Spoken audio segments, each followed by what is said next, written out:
Hello and welcome to Teaching Python. This is episode 142, and today we're speaking with Kelly Powers, a fellow middle school educator and designer of curriculum and pathways for students to learn computer science. So this is right up our alley. My name's Sean Tiber. I'm a coder who teaches. And my name's Kelly Schuster-Paredes, and I'm a teacher who codes. I think Kelly, welcome to the podcast. She's a teacher who codes too, huh? Absolutely. Well, we're excited to have you join us today. Why don't you give us just maybe a couple sentences about who you are, where you come from, and then we'll jump right into the wins of the week.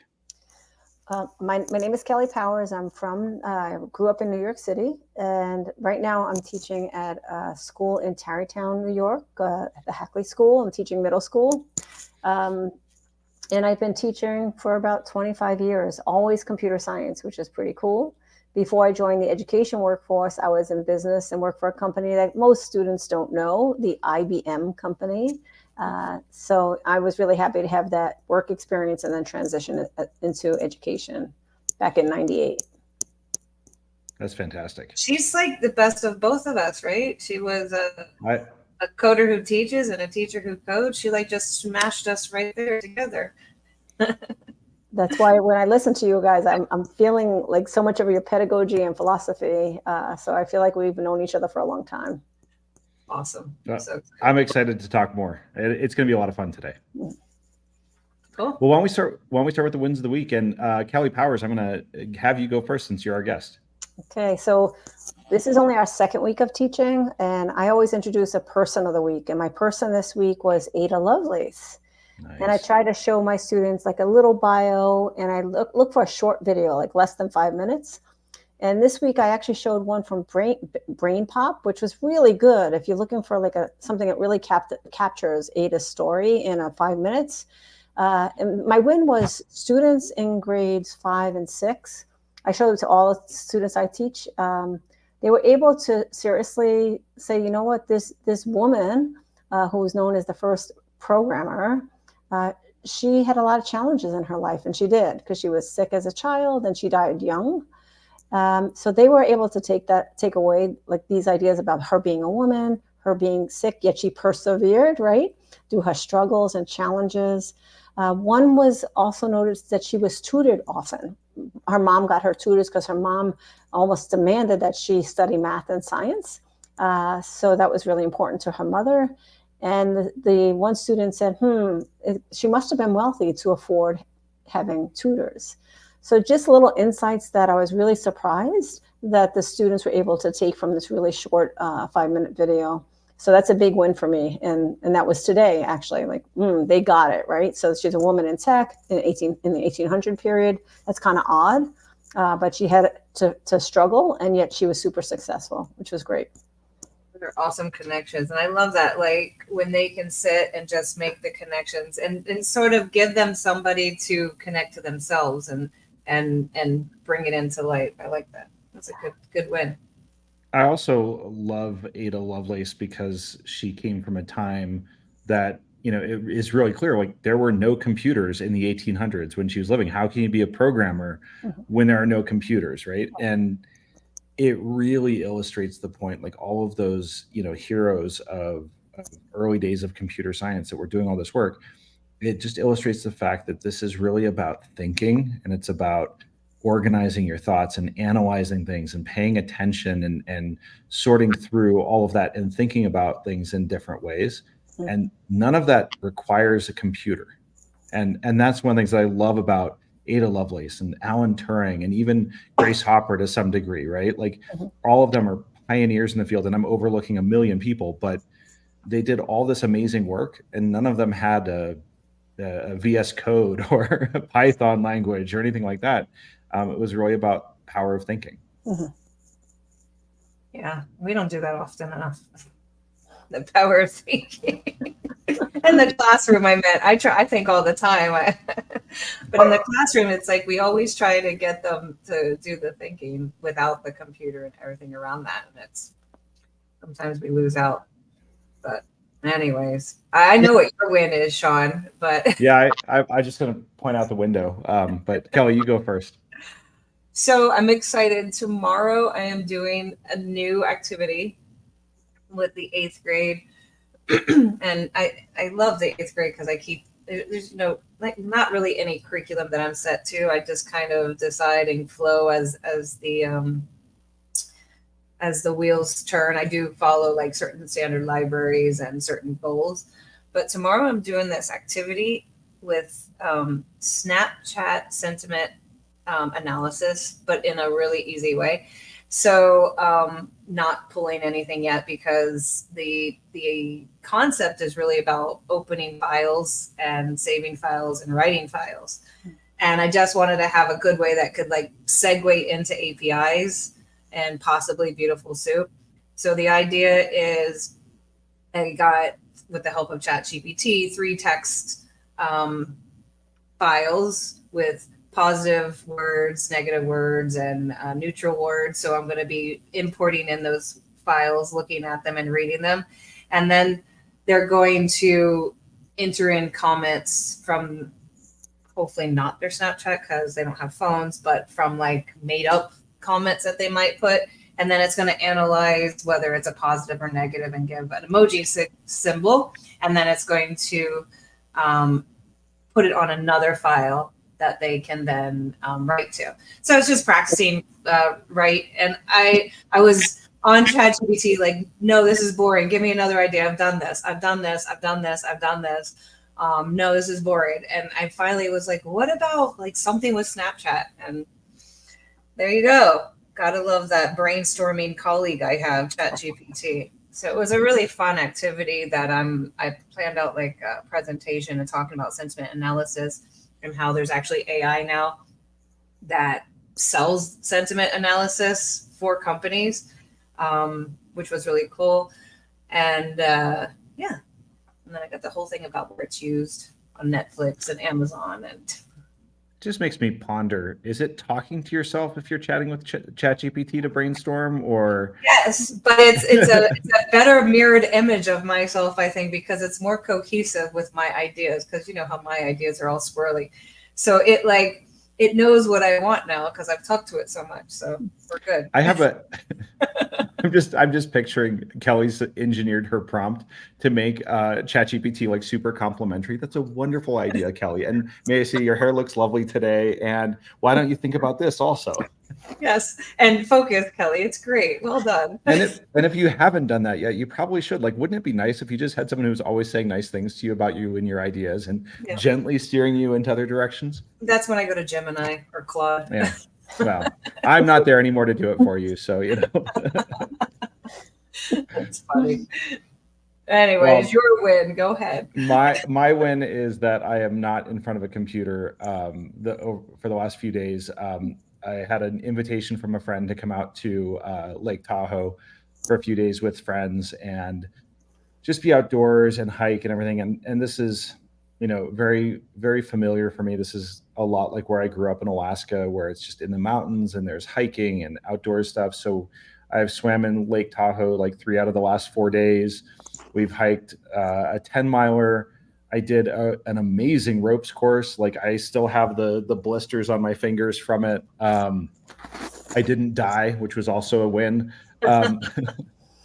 But it was one of those things. I really needed this. Like I needed the time to get away and be out in the woods, be out in the forests, and breathe clean air, breathe mountain air that's not, you know, too humid, not too hot, and it's just been really good, and be with family and friends out here. So it's been just really good to kind of recuperate. And then I go back and right into the thick of things with family and work travel and all kinds of stuff. So it's been a much needed little break from everything that's normal business as usual.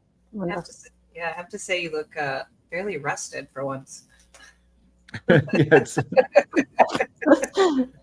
It might be the time zones. I wake up at 6:30 and it's like I slept in. That's great. Well, let's jump in. I'm excited to hear about Kelly, and I've heard so much about her through a common friend. And so tell us a short story about you, and then we can get into talking teaching. Yeah, you know, it's I left the classroom in 2018 to work at a Cornell Tech. I hear some. But my job at Cornell Tech was to go out to New York City public schools and teach teachers how to integrate computational thinking. And I know you guys talk about, you're in my world a lot, about computational thinking skills to elementary school teachers. So how do we prepare elementary school teachers to start beginning to integrate computational thinking concepts into the two most popular disciplines taught in the country, which is mathematics and ELA, first in an unplugged manner, and then with the goal of getting them to use a computational tool in their classroom with their students.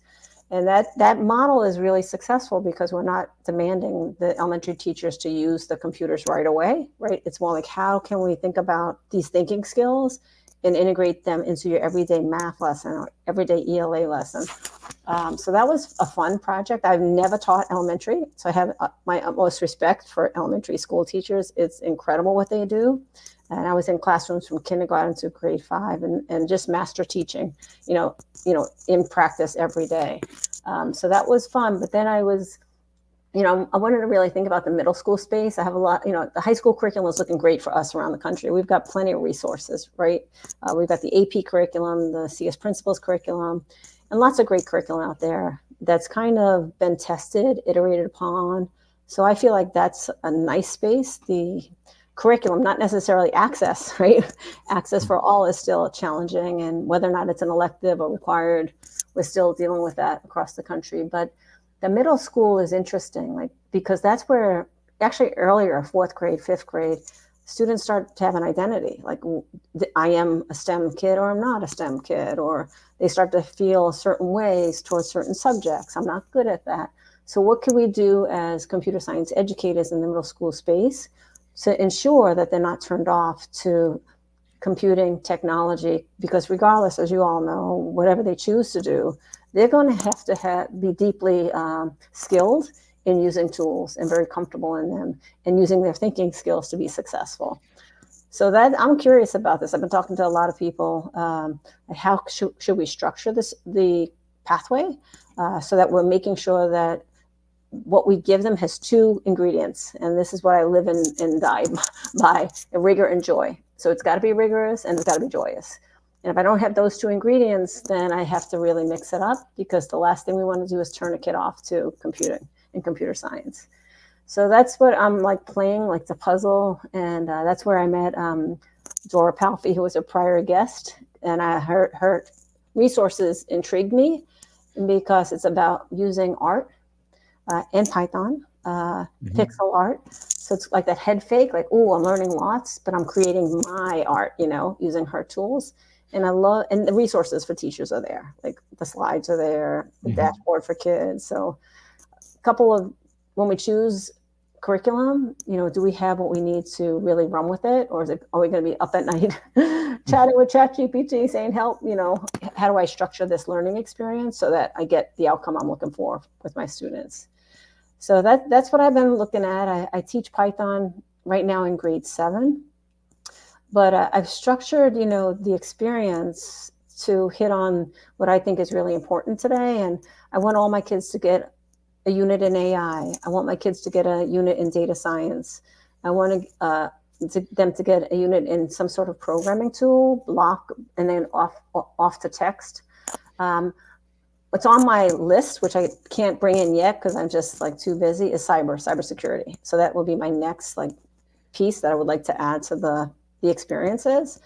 And I'm struggling with, do I want to give 5th grade a piece of each, 6th grade a piece of each, or do I really build a hardcore? I know I don't want to build a hardcore progression in programming from year to year, because I don't have anything that I think could really, maybe Python because there's different tools, but can just expose them to things that might interest them in their, further academic journey. Yeah, so that's my challenge. A lot to unpack. I was thinking, so do you teach 5th and 6th have computer science, just not code, not Python, and then 8th grade? Yeah, so we have it required, which is kind of nice. And what's nice about our schedule too, which I'm really proud of, is, and that's why I wanted this position, is because I get 90 hours per year with fifth, sixth, and seventh. Another colleague teaches eighth and some sections in the high school. So I've got 90 hours to play. Well, they're 45-minute periods, but let's 90 times that I see them. What can I do with that? And it's like 30 per term. We have 3 terms. So that's a lot of time compared to other schools where they might see them once every 6 days. And it's super challenging. So that's what I have to play with. So what do I want to do with that time? Yeah, I was thinking, how many hours do we have? It was 9 weeks and 70 minutes every other day. So it's funny because it's like you either have short amount of time or length of a time and long classes, or short classes and long spread out. I wish I had short classes and long spread out, so it was like a continuous learning. And then the idea of the computational thinking can weave in throughout the school year. Right. But it's interesting. And have you thought about some sort of spiral curriculum kind of idea? Well, when you're talking about spiraling the concepts, we definitely do that. Like whatever tool we're using, we're hitting the sequence, conditionals, the if statements. So you're hitting things: control statement, sequence, iteration. Right, those 3 concepts. They keep being readdressed with different tools. So I'll start with Scratch in 5th grade, and then 6th grade we use Code.org CS Discoveries a little bit. But then you may feel this, but some of the tools that the kids have experience with, a lot of Code.org, which is great, but I call it puzzle fatigue, right? So it's like puzzle fatigue because they get tired of just solving a puzzle. And I want them to be thankful that I'm leading the class, because we don't just do a puzzle and keep going. We stop and we have a conversation and we launch, like, what's the learning goal for this particular series? But they definitely start to feel puzzle fatigue. So that's when I feel that, I switch it up, yeah. We started, like, when we were in our early days of Python, we did start with Tinker, and that was something that kind of helped me as a non-coder. And I do recommend those for people who are new in the gig, right? So need the learning. I think one full year, you've never taught Python, go get yourself a tool, and then that just becomes something that happens when you're sick and you need a quick last minute lesson plan, or like a change of activities. I'm not a huge, personally, not a huge fan of those packets of curriculum that are just there and like go for it. Right. And so, Well, the other challenge that you brought up, Kelly, that I think is really good is, it's about having something of substance and something that is meaningful for the students, and being able to, it sounds to me, and I want to dig into this more. It sounds to me also that what you're trying to do in 5th and 6th grade is create some foundational knowledge that they can then build on as you want to layer in these other units of AI and cyber and other approaches, so that it's they have practical skills that they can use also, and it's stuff that they can use to create something or build something or put 2 things together. And I heard it said, I think it was probably repeated by Michael Kennedy, but someone else said it, like, Python is a great duct tape programming language, right? It's something that you can use to bring things together and make them work in a great way, right? And there are other languages out there like that. There's other tools and other platforms that help do those things. But I think what it sounds like you've been getting into is a lot of the how do I create something that is not just a puzzle. It's not just I know how to make things move around on a screen or how to solve a game or whatever. It's they have real skills that they can use to go solve problems that they actually care about as well. Absolutely. The application is really key. Yeah. And as I was thinking, as you were talking, for me, it's funny. When I think about computer science and coding in our Python, we code a lot, but I don't teach specifically coding skills except for in 6th grade, like foundational basis. I'm like, this is a conditional, this is a variable. I teach it one time. And then every other time it's my tool for teaching other things. So, like, for example, that Instagram activity I'm going to do tomorrow, we touch on AI literacy skills. We touch on safety. We touch on digital citizenship. We talk about who you are online. And so we have all this opportunity to weave in the content of everything that's evolving while using Python as a tool to get to the content. Yeah. So cybersecurity, all these little things. And it's almost like you can say, I'm going to do this unit in first period. Yep, I check off as cybersecurity. But then maybe next year, maybe I'll do cybersecurity at the end. It's just how it flows. And I think that sometimes, for me at least, when you see computer science as only, you need to go through a list, you need to pop out the list method.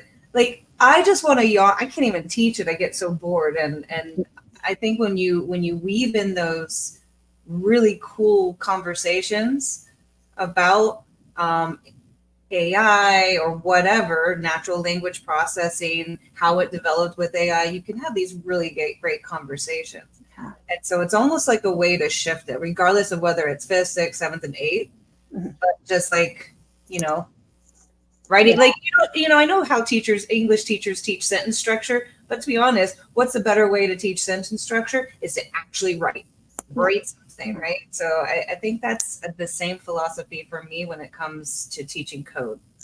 No, I love that example. And it's so, like, when you take a step back and listen to you describe that lesson you're going to deliver, it's like, whoa, yeah, you're right. You're bringing in a lot of these other concepts by using the tool. So I'll try to keep that lens on. I think I do that, but it's nice to just like take a minute and just say, like, what else are we hitting here, right? That's pretty powerful. It's huge. It's powerful.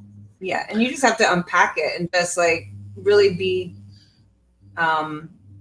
what's the word? Not focused, but like, my blank, but like, forward towards that tool, thinking about the cybersecurity and knowing that it's up front and putting it into the conversation. Transparent. That was the word I was looking for. Transparent. Sorry. Long day today. It's a Monday. Go ahead.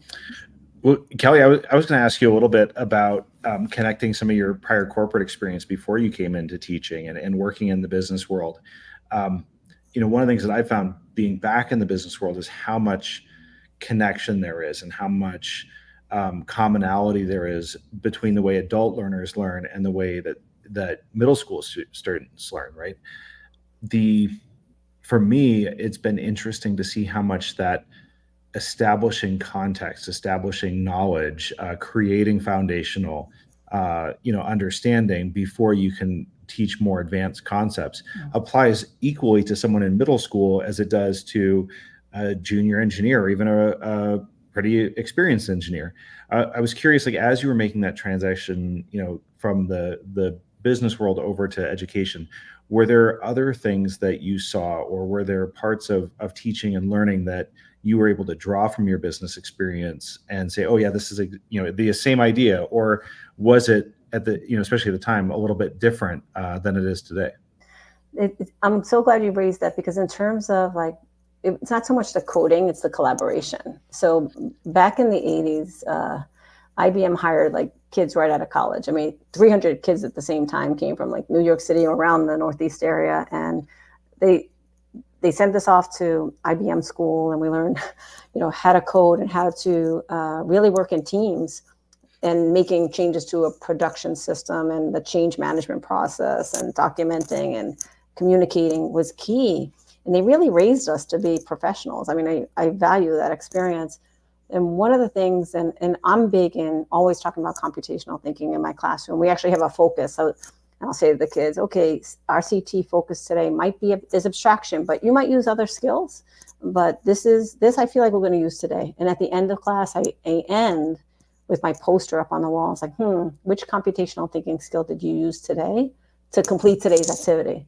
And that is just mind blowing, because we'll get kids from, I have 3 different areas in my room, and I could take one from each row, and they share out. And it's like, ooh, I didn't think of it that way, but awesome. It's not the one that I necessarily highlighted. But so I bring that up because what I also am trying to do is have them build their knowledge base from listening to their peers, which is, really trying to create a learning lab in the classroom, a true learning lab where students learn from listening and engaging in the conversation.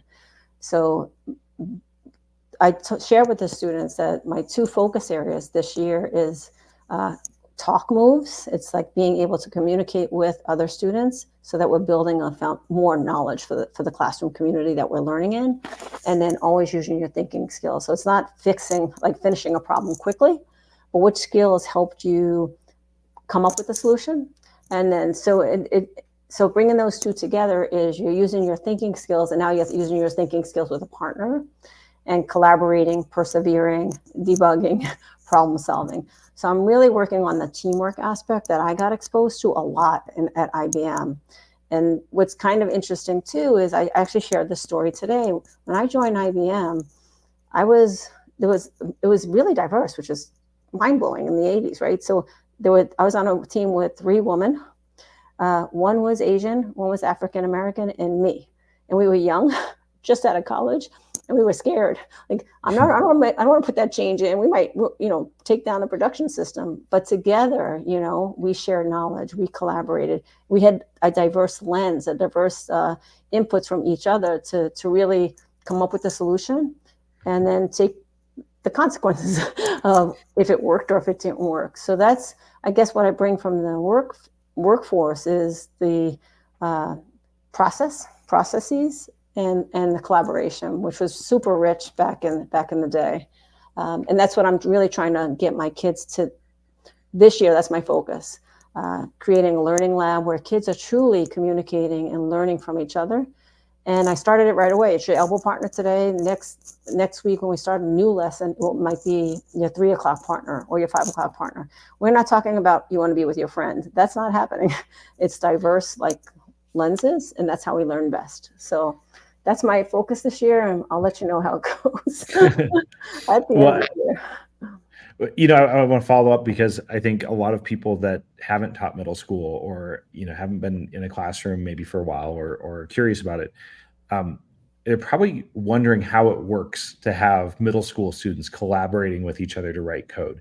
And if it works, right? Like, does it work? How does it work? And I guess the really important question to me is, does it matter if it works or it's successful all the time? Is there still learning that happens? Right.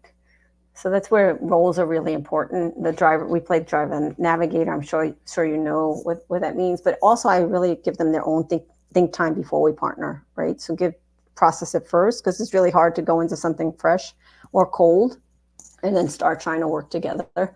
Just try to understand your idea so that you can communicate and engage together. So I have played with actually just working on one assignment together and having kids switch. So they better be sharing their thinking, because if you're not, you're really gonna struggle as a driver when you get to when you're listening to your navigator direct you. So yeah, it's challenging. I think especially with code, but I think giving them individual time is super important. Yeah, I was thinking what you're talking about, in the ideal world, I'm like, man, I wish I would have all those kids that would just communicate and collaborate well. You have that one or two that's awesome. And I always say this line, and maybe you can give me some advice on how you fix this, and you'll laugh as soon as I say it. It's not sharing the work, it's collaborating. So it's like, I'll do 1 through 5. You do 6 to 10, and I'm just like, that just defeats the whole purpose. And you set up the roles. How else do you combat that issue with the kids doing half the work, or one kid doing all the work and the other kid sitting back? That's a challenge for all of us. I mean, and that's why I'm taking it on this year. Yeah, keep us posted. I'm taking it on this year, and that's you can't just do 1 to 5, because everybody has to leave with gaining the same knowledge to be able to do that independent project. We need the same. You need to build your own skills so that you can proceed in the curriculum. So I've been listening to. There's a couple of episodes maybe on. Have you heard of Cult of Pedagogy? So Jennifer Gonzalez, I know there's a couple episodes that talk about collaboration.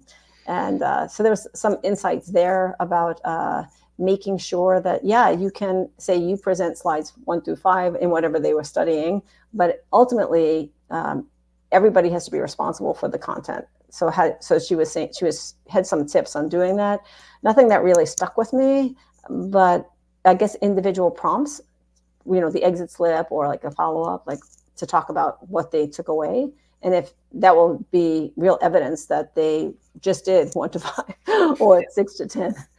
So yeah, I haven't figured it completely out, but I'm taking my time just to make sure that There's so many hiccups and so many things. I was also thinking one thing, and I don't know if you do this. I just started. I learned this from my teaching partner. She likes to talking about your. I like the idea that you said your everything's like a learning lab, right? So she takes and she splits up little sections or little codes, and then she sets a timer, and then the kids have to get up and they have to reteach it. So the entire class is like reteaching this little section, and everyone has to then submit all the code or whatever. So it's interesting. I don't do that all the time. I have to say I'm really bad at that. I'm always like, everyone code, everyone, right? You can talk, we'll share out loud, but everybody's doing this. I have to get better at more collaboration. I think it's a personal goal. It's funny. It reminds me of a story just from yesterday. It doesn't really have there's no moral to the story necessarily, but it feels like it fits here. We went to go watch, go to a microbrewery and have a beer after a long day of doing stuff. And there was live music, and there was this musician up there, kind of, mountain man from California up there playing.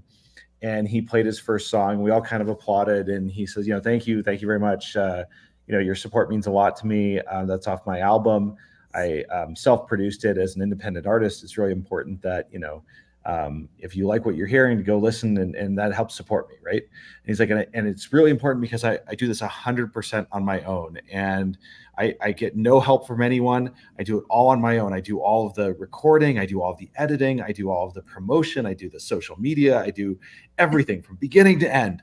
And that's the way I like it, because I want it to be entirely mine.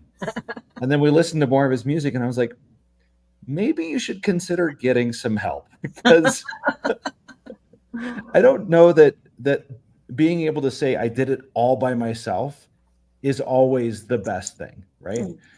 It's not, we don't live in that world where doing everything all by yourself without any help from anyone is, a good thing necessarily, right? There's probably exceptions, of course, but it just, as we were talking about this importance of collaboration, I thought about I did this 100% on my own approach, and maybe that's not always the best approach.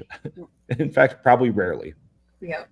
So I just thought of something, Kelly, that we can apply, because I was part of a learning group this summer with Digital Promise. Judy, I'm missing her last name, but basically we read all the research on collaborative learning and classroom discourse, right? So one of the things that we left with was, there's a paper about 9 talk moves. And as you're speaking, so there's one called revoice. So if you truly did 1 to 4 and Sean did, 5 to 10, you can say, okay, Sean, I want you to revoice. So write it a different way, what Kelly just wrote. And Kelly, you now go to, so I'm just thinking, that might be a way to use that talk move called revoice. It's making it clearer, putting it in a different way so others can understand.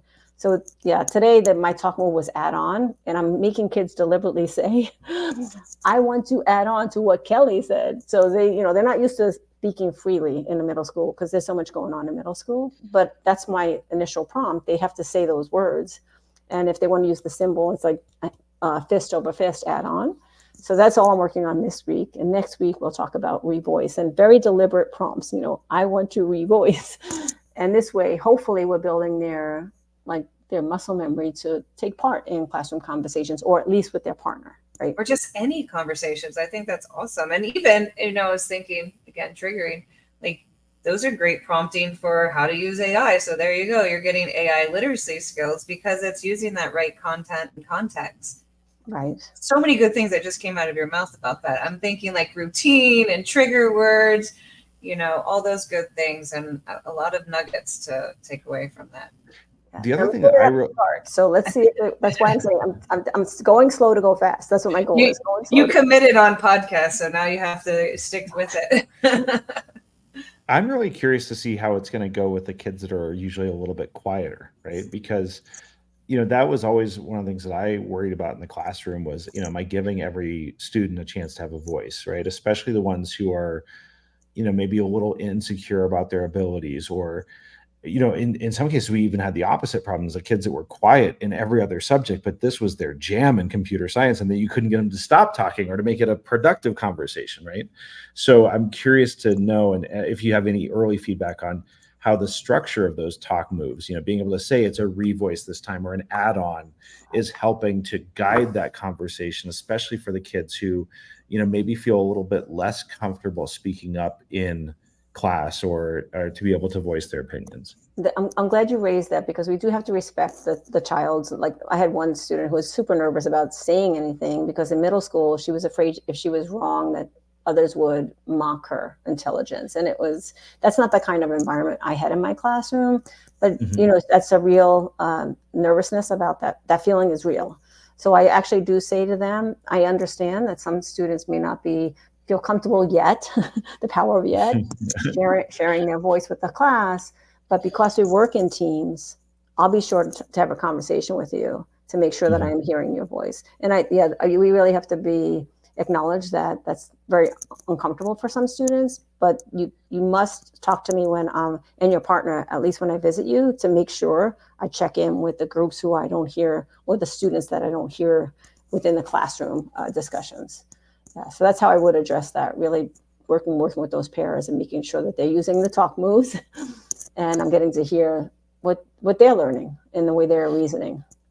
And I'm curious to see how that would change over the course of the unit or the course of the semester, also gaining that confidence and the feeling of competency from having performed and having done things and being able to be knowledgeable and have that reinforcement, even if it's in a small group setting with you and the pair, if that leads to that willingness to speak up in class, because now they're coming from a place of greater strength and confidence in their own abilities, right? And that maybe just be one of those circumstances that leads to students not wanting to speak up, but hopefully that structure and the power of yet will get them to a place where they feel comfortable at expressing themselves. Yeah. So, going all the way back to the beginning, you were talking about your role in kind of doing computational thinking skills and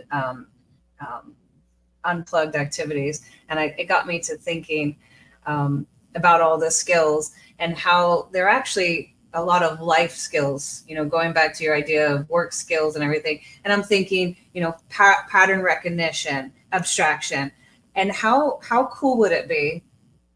How cool would it be if doing the same thing that you were just doing with, making those communication trigger words? How cool would it be if, like, during an advisory or during English class or something, we're talking about data analysis, or we're talking about how do we automate something, or, what do we notice about pattern recognition? So then, because a lot of teachers always say, how do we get computer science into the classroom, or how do you do it? It's simple words that are transferable across curriculum kind of helps support that coding. Absolutely. I was wondering if you had seen any of that happen. I mean, now it's in your head, you probably I've done that like in 5th grade in math and English and ELA. Yeah. So what's interesting, I've been part of the CSTA, Computer Science Teachers Association, since it was founded. So since 2005, when we were a tiny organization, and have now it's grown, international organization. And during that journey, and still today, I've been part of some National Science Foundation grants focusing on computational thinking and integration. And what we have we almost have an algorithm for onboarding teachers, right? Because if you do enter the building to coach them, they're already they want me to teach computer science, and they, an elementary school teacher too. I mean, it's really, they have 5 preps a day plus the development of social emotional learning, everything going on in that school. But we really feel if we can get them to internalize the language and understand that, hey, I'm doing this anyway. So it might be just changing some of my vocabulary. Let's start with the classroom routine. And in my classroom routine, and it's funny because the dean of our grade, he used this word today. It was awesome. And he's like, and the algorithm, Miss Powers, for collecting our lanyards today or receiving our lanyards today is as follows. It's the series of steps. And he looked at me, how'd I do? Awesome.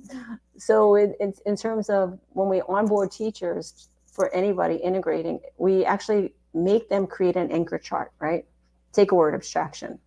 And we show a short definition. They read like a paragraph about what this term means.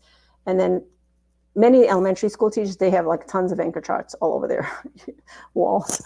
But what is an abstraction in your daily life? What is an algorithm in your daily life? So make a chart during teacher prep, and then make one with your students, right? How do you use algorithms at home? What does that look like? Can you show me? And the kids co-create this anchor chart with you. So you start like living and practicing the language with kids in a non-computing setting. So that's your first journey, but we don't leave this journey without using a computational tool. That's key. So you can't stay there. You have to progress. So that's what we do. And some of my colleagues who work in the City University of New York, in the education department, they're infusing, the future educators will have computational thinking exposure in their education to become teachers. So that's getting spread throughout the country, which is a big win for us. Like, what do these words mean? What does it sound like? What does it look like?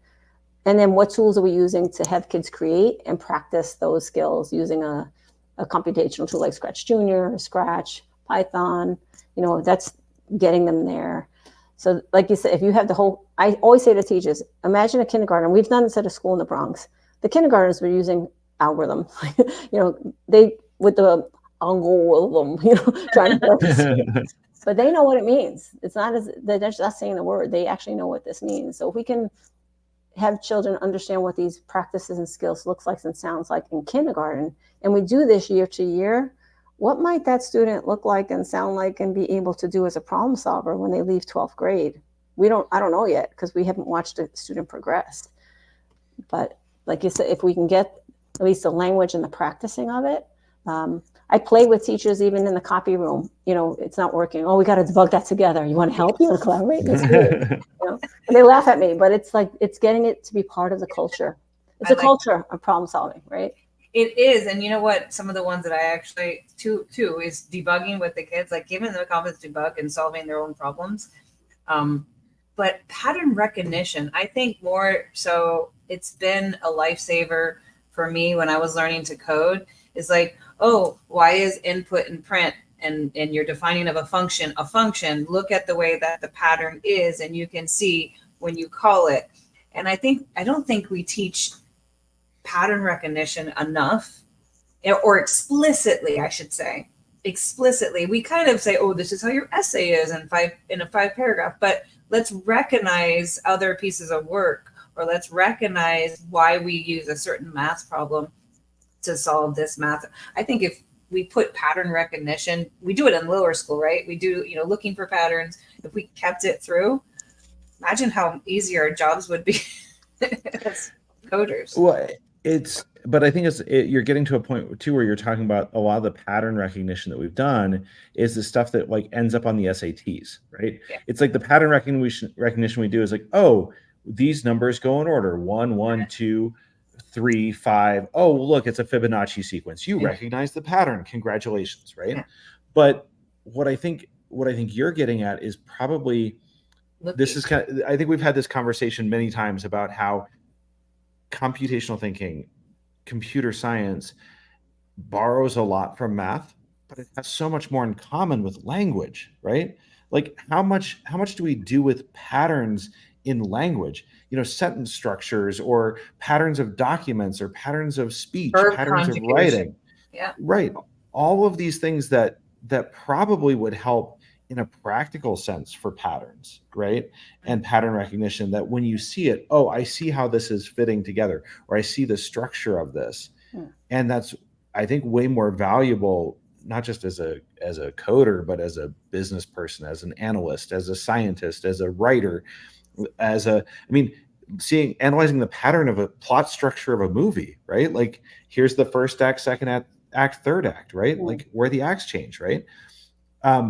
Those things to me feel like really practical skills.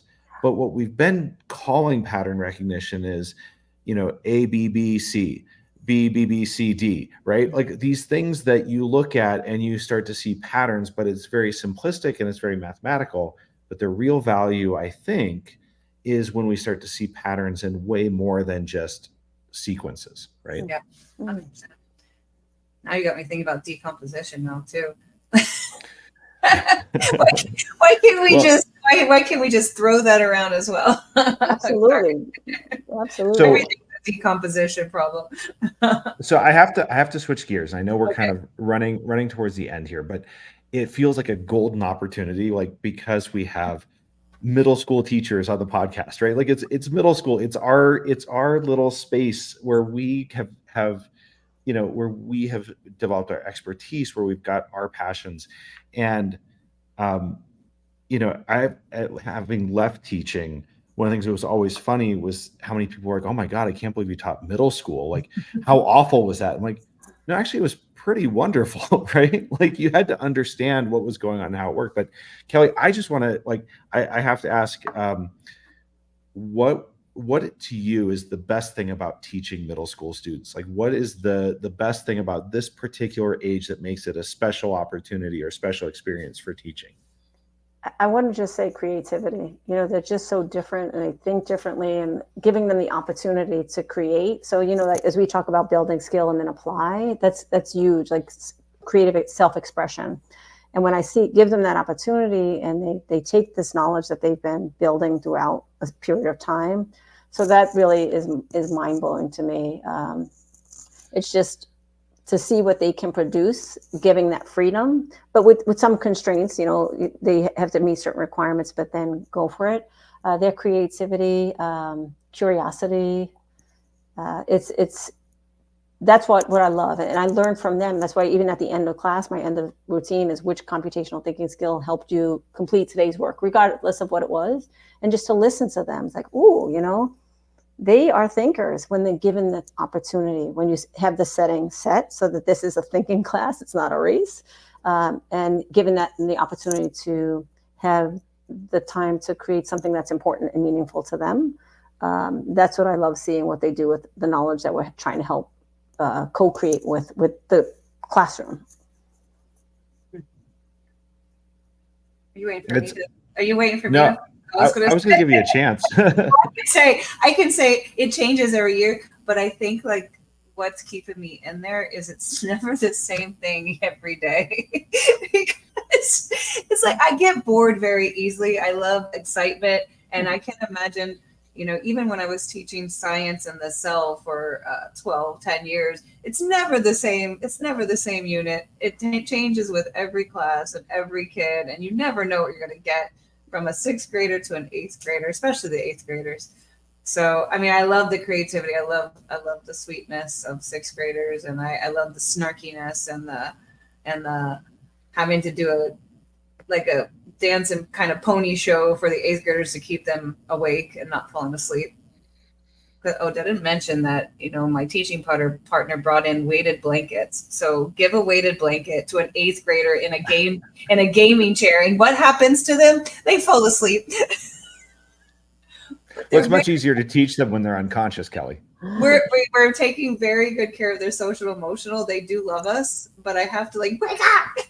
I think you just ruined their logical thinking skills. What was it? Where was that teacher's logical thinking skills when he brought them in? She's okay. They love them though. They weighted blankets, just so you know. Don't give them to the 8th graders. I mean, I have to agree with both of you. I think my favorite thing about teaching middle school was that there was that moment of discovery, and it wasn't really about the technology. It was the moment of discovery where they realized, like, whoa, I can do this. Like, I did that and it worked. And it was like something that I thought of and I was able to make it happen.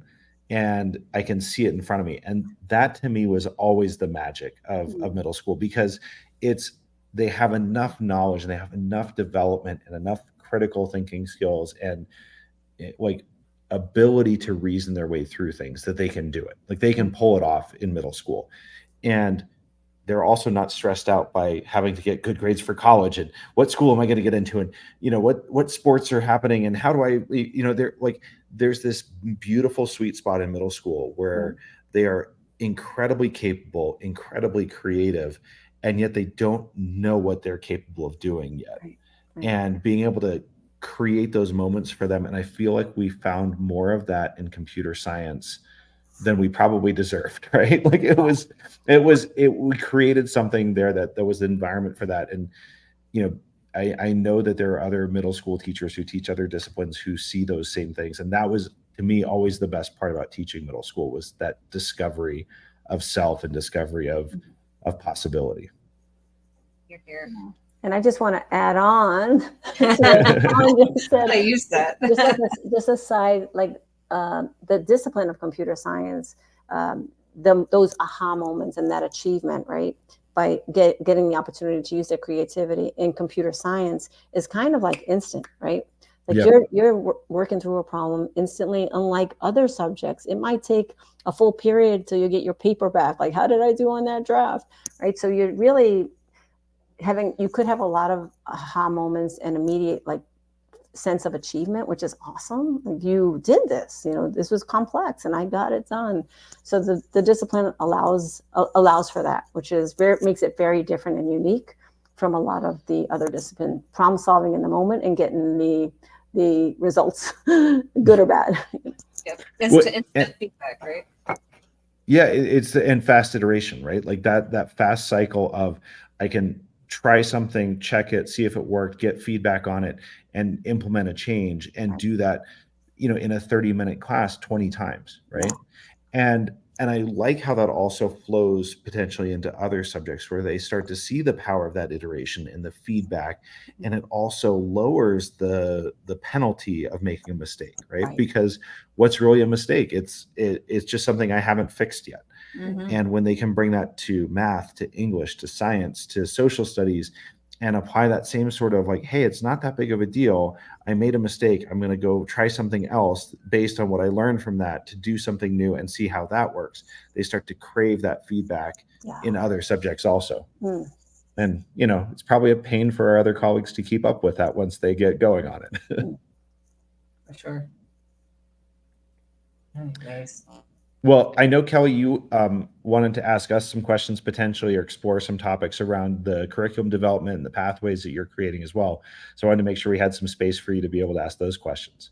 Yeah. It sounds like, Kelly, you're thinking about like tackling some of I have a unit in AI, which is, you're making me think about this differently, where we actually are using Scratch, right? The playground version of Scratch that has AI blocks. And we're using some curriculum from the MIT RICA group, RAICA group. And basically they get to create a model. They create an image recognition model. They have other units to study. But so, like, are you thinking about AI in your pathway, or even data science, which I stumbled across Bootstrap from Brown University. And I've had some pretty interesting moments with that curriculum that I wasn't sure if my kids would like. So sticking in data science in 7th grade, AI, a unit of study.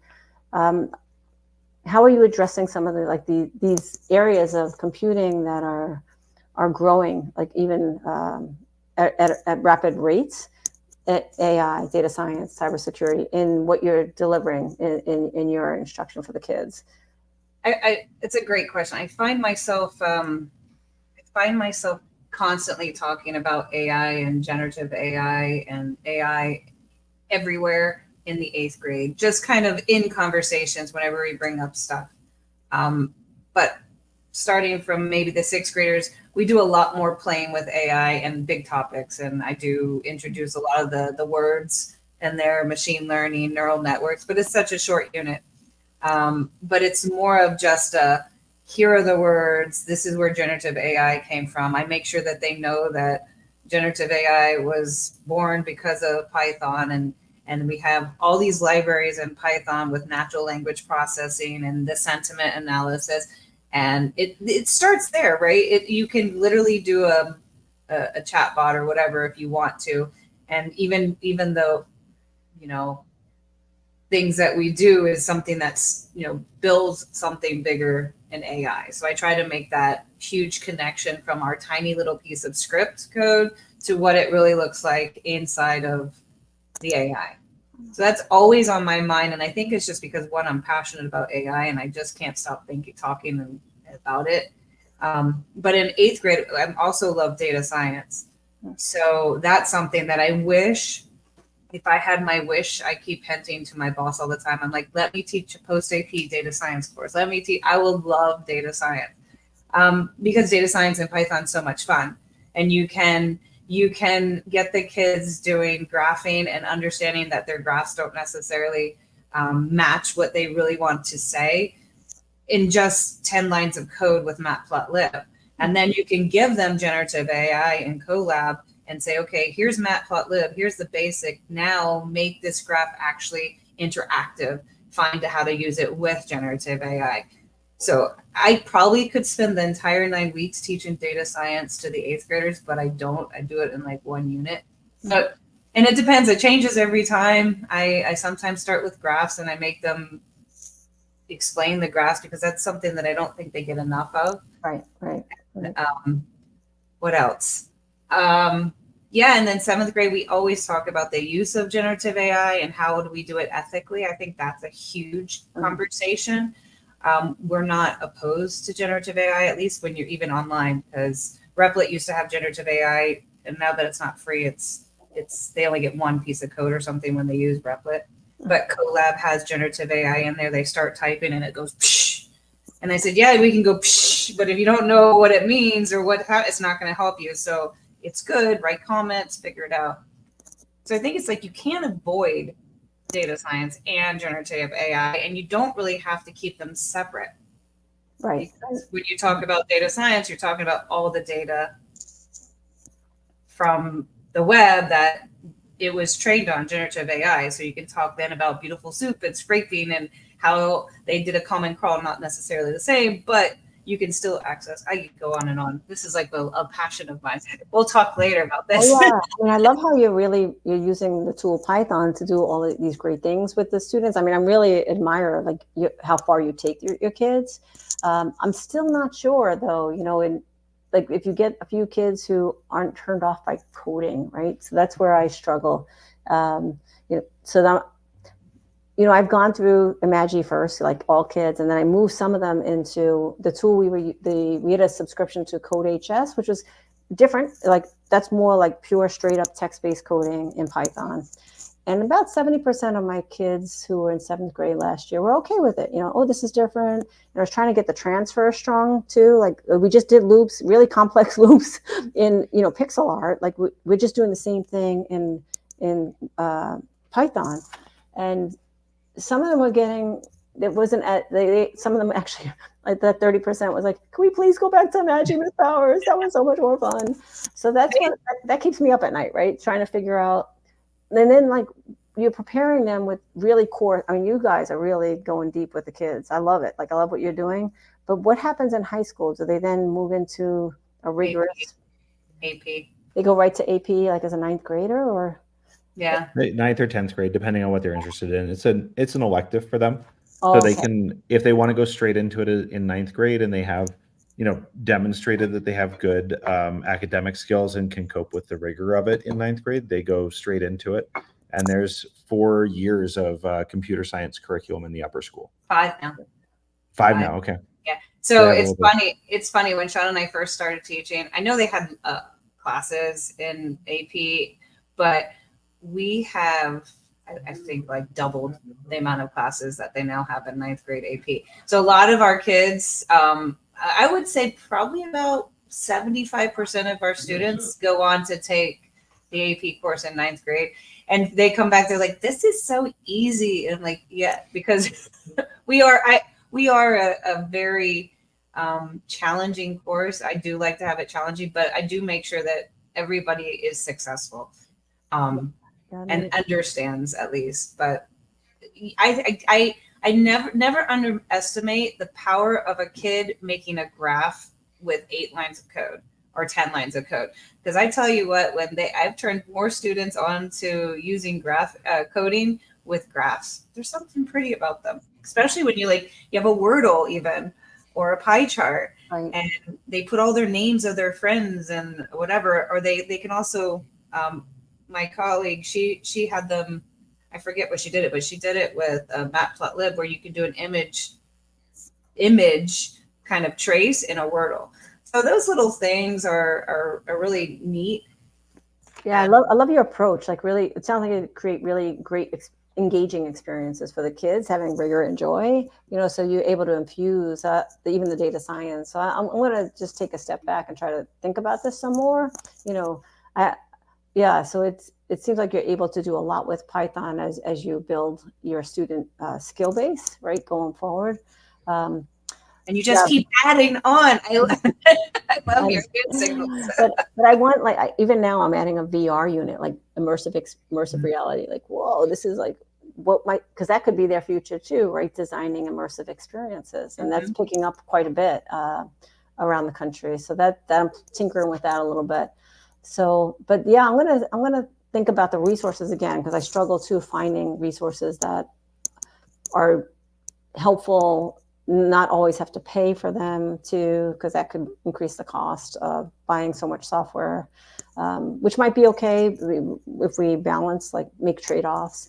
So we also are on the Chromebook, right? Mm-hmm. So that I know you have some tools that you use that you actually download to the laptop.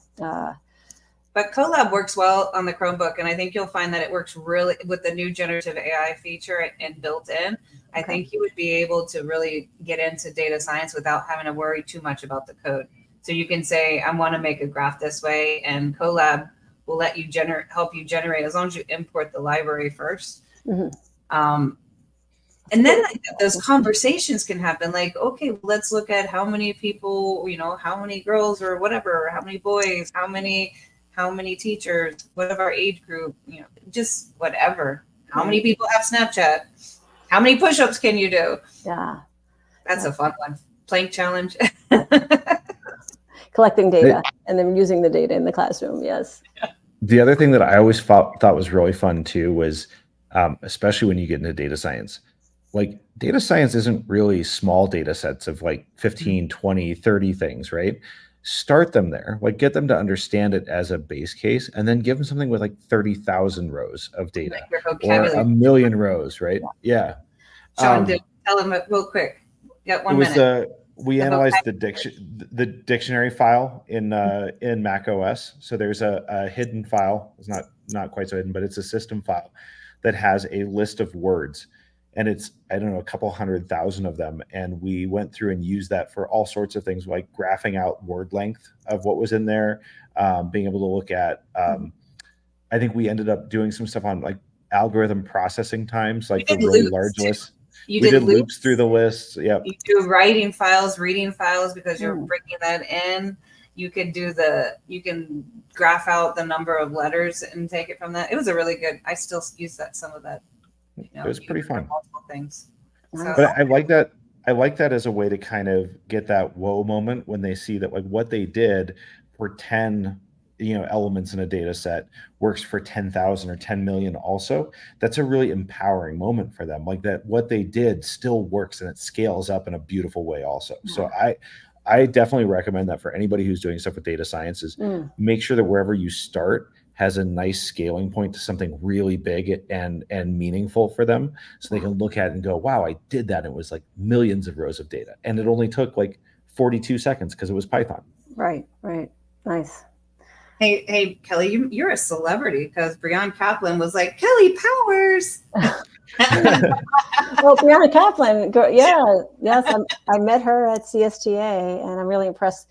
There's a lot of young women creating companies and just doing amazing things internationally. So I got to hang out with Breonna Kaplan, Dora Palfi, and also Emily Jolie, like 3 women entrepreneurs that I can't say what I want to say, like amazing women with deep degrees in their education, neuroscience, engineering. So it was a privilege to hang out with them at CSTA and learn, what their focus is, what their goals are. But yeah, amazing. Well, we'll definitely have to have a return conversation, because I think we could go on forever, but Sean's last night of vacation, it's calling them. I was going to say, I think we should hold off on the conversation about cybersecurity and that unit. I think that's worth doing it. Yeah, that's I mean, worth another episode for sure. For sure. I think we haven't even really scratched the surface of what's possible there. Yeah. And I'm not sure even what's available out there in terms of curriculum that people have tested and tried and shared. But I mean, just thinking about that as an opportunity, there's a lot of things that we've done in terms of kind of personal safety on the internet. But how can we turn that into a real cybersecurity unit? I think would be a really fascinating topic. For sure. So Sure. before we leave, I'll ask you, as I end every class, which computational thinking skills helped us get through this podcast tonight? Go ahead, John. You go first.